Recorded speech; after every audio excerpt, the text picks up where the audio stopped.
lagi kanyang hanap-hanapin at lagi kanyang isipin. Hello mga guys, kumusta kayo? Panibagong araw, panibagong video na naman tayo. And sa araw na ito ay isa na naman video ang aking ituturo sa inyo na simpleng gabay o simpleng pamamaraan na makakatulong sa atin. At bago ang lahat, gusto ko lang mag-disclaimer sa mga taong hindi naniniwala at hindi gusto ang mga kagaya nitong video. Please skip this video and maghanap kayo ng videos na gustong gusto nyo dahil ang video na ito ay para lamang ito sa mga taong naniniwala and gusto mag-try.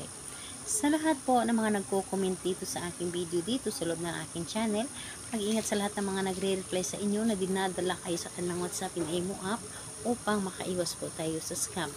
Ngayon po ituturo ko sa inyo paano kayo laging hanap-hanapin at palaging iisipin ng taong minamahal po ninyo, lalo na kapag siya po ay nasa malayo o magkalayo kayo sa isa't isa. Dito po ay kailangan natin ng ating gagamitin sa paggawa nito. Kailangan mo dito maghanda ng isang maliit na pirasong papel, maghanda ka rin ng kutsara, maghanda ka rin ng baso na babasagin, at tulad po nito ay clear glass po, and kailangan din po natin dito ng panulat. So, yun lamang ang dapat nating ihanda, and kapag handa na yung mga naibanggit ko, kailangan mo lang din dito ihanda ang inyong sarili. Paano nga ba? I-claim mo lang dito sa iyong sarili na gustong gusto mo itong gawin.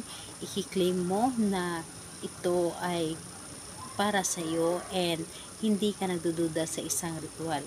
So, kailangan dito is buo po talaga ang iyong loob, iyong tiwala at paniniwala sa paggawa ng isang ritual, dahil dito po is kailangan natin dito ang inyong tiwala or paniniwala.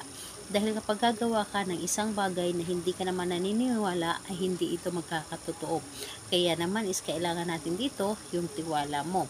So, ngayon kapag ready ka na ay pwede mo na itong umpisahan. So, ang gagawin mo lamang dito ay napakadali at napakasimple lamang. Dito sa isang malit na pirasong papel, isulat mo lamang dito ng isang bisis yung kanyang pangalan at apelyido. Isang bisis lamang. So, pangalan niya at apelyido. At kapag naisulat mo na dito sa isang papel, ang papel na ito, ilagay mo lamang dito sa baso. At ngayon po, kapag nailagay mo na dito sa baso, ilagay mo lamang dito sa iyong baba. So, ilagay mo lamang dito at humiling ka.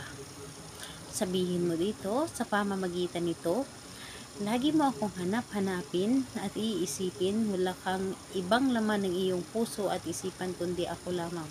Walang ibang laman ang iyong isip kundi ako lamang ang gusto mong makita palagi. Mamahalin mo ako na higit pa sa iyong sarili. So, dito po ay lahat na pwede mong hilingin dito. And ayun po, dapat with feelings yung pagkasabi mo, yung tipong sinasabi mo ng harap or kaharap siya. And ayun po, pagkatapos mo sabihin lahat ang gusto mong sabihin, sambitin mo dito ng 3 ulit ang kanyang pangalan. Halimbawa, pangalan niya, apelyido, pangalan, apelyido, pangalan, apelyido.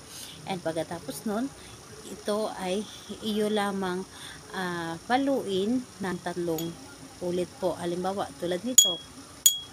Ayan po.